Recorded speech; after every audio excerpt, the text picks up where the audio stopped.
Microsoft continues to be on a roll lately. They are doing a lot of things right, and as I've said multiple times, it really comes down to the games themselves and what they've been able to kind of accomplish and what they've kind of been able to put out. I'm very happy with the Xbox. You know, to me, it almost seems like years ago, right? Like, it's funny because, and I don't want to mean to go on a little off-site tangent, but anybody that knows me or follows me on social media knows that I was honest when I had said that I had pretty much was not playing Xbox very much, especially in, I think, 2019, 2020, 20 something along those lines. There was a 2-year period, and in particular 2019, like, my average gamer, I know you can't, it's hard to go by gamer score, but I was getting close to 25,000 gamer score a year, every year pretty much, like clockwork, up until like 2019, which is when a lot of people realized that I had kind of quote unquote switched to PlayStation. And it wasn't like I switched to PlayStation, it's just I was playing a lot more PlayStation games. They had, like, I was playing a lot of the exclusives and things like that, and for me, I was just kind of disillusioned with what Xbox was doing. Of course, I've been over the whole anger issues and how I'm over that and all that kind of stuff. But when I got that, when I looked at the Xbox Museum, you could clearly see it. It's like, okay, 17 or 18 or whatever it was, 24,000 gamer score. 2019, like, not even 2,000.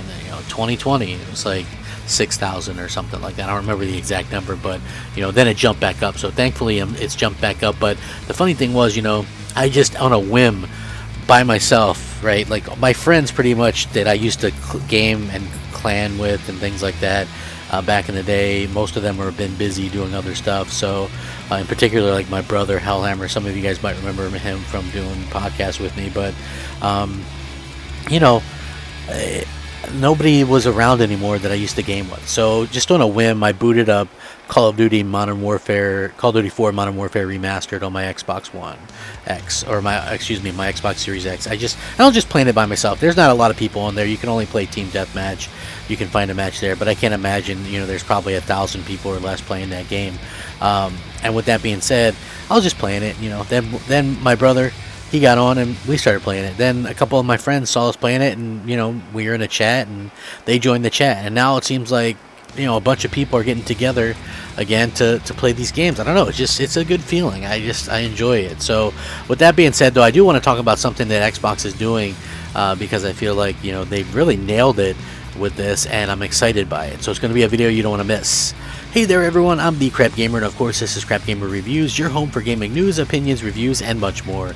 You'll probably notice a few cool changes around here, and hopefully that doesn't stop you from giving us a like, and possibly even consider subscribing if you haven't already done so. Thank you so much for choosing to spend some of your free time with me today. It really does mean a lot. God bless.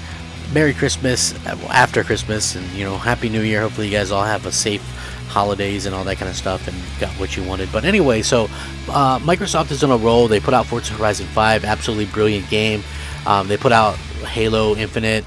Again, I'm not going to blow smoke. I think Halo Infinite is a good game. It's a very good game. It's especially considering what it could have been, given all the troubles that they had going through it. And I just will say, like, and do I blindly think it's a perfect game? No. Honestly, the fact of the matter is, if you wanted me to say what are the good parts, I think the gameplay, it plays really great. I think the story's good, but a little bit confusing. I was left kind of wondering what's going on here. You know what I mean? Kind of that situation. They didn't really fill in the gaps from the previous Halos or whatever. I get that it was kind of a spiritual reboot or whatever, but those things kind of happen. And for me, it was just a little bit strange because I think it's a good Halo, but when you look at the varied variety of the places, the biomes of previous Halos, like even Halo 5, right, you start off on like that snow level or whatever. Everything takes place on this one Zeta ring. A lot of the interiors look exactly the same, and then of course the exterior is just the same kind of cut and paste kind of thing. So I felt like that wasn't varied enough.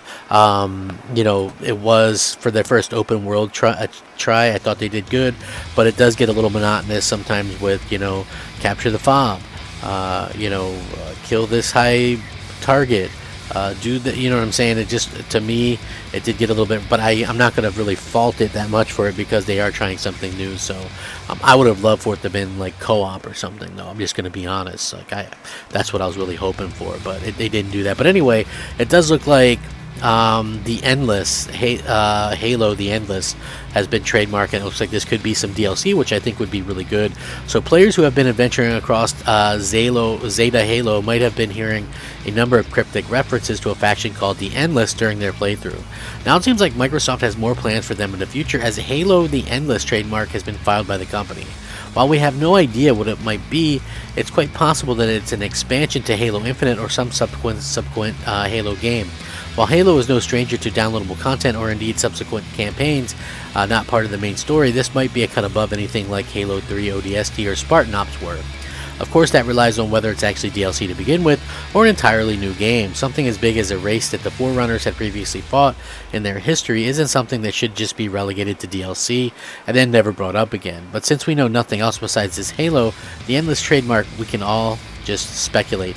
Now the interesting thing here is, like, it get its own game, quote unquote. Like, to me, that doesn't make a lot of sense because there's not going to be, as far as we know, a new game, a new Halo game. It's just going to be dropping content. Halo Infinite is titled that because it's infinite, and you know, they're saying it's going to be a 10-year game, so I would assume that they're just going to drop you know, that they're just going to drop some of these DLCs and stuff on it, and try to, you know, get those out there and try to get you know, try to get something going in terms of that. You know, we might get something ODST size, but I don't think we're gonna get like a Halo Infinite 2 or a, you know, a whole different other game or whatever. You know, I don't think that that's gonna happen. So hopefully we get something along these lines sooner rather than later. I would love to see, you know, something come from this, and I think that it's, you know, critical to see you know, the way that Microsoft has kind of handled this and that kind of stuff. So anyway, it is very cool stuff. They are coming around quite a bit in terms of what they've been able to accomplish, what they've been able to do, what they've been able to get out there for fans. And next year looks like it's going to be even more incredible. They should be dropping some Halo DLC, probably some Forza Horizon DLC. You're going to get maybe the new Forza Motorsport. There's going to be Starfield.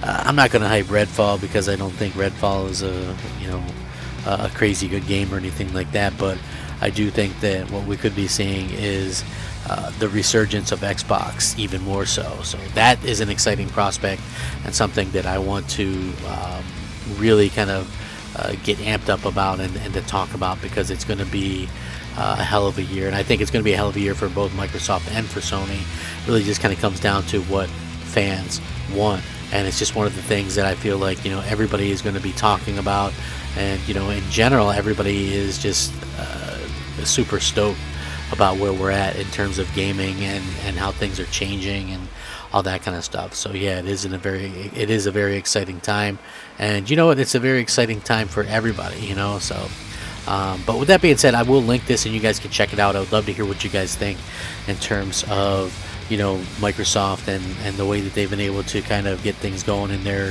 favor lately. And if you enjoyed the content, consider liking, subscribing, all that kind of good stuff. Have a happy holiday, New Year, safe, keep at it, rack 'em up, fact 'em up, Crapgamer 'em up. Thank you very much. Crapgamer out.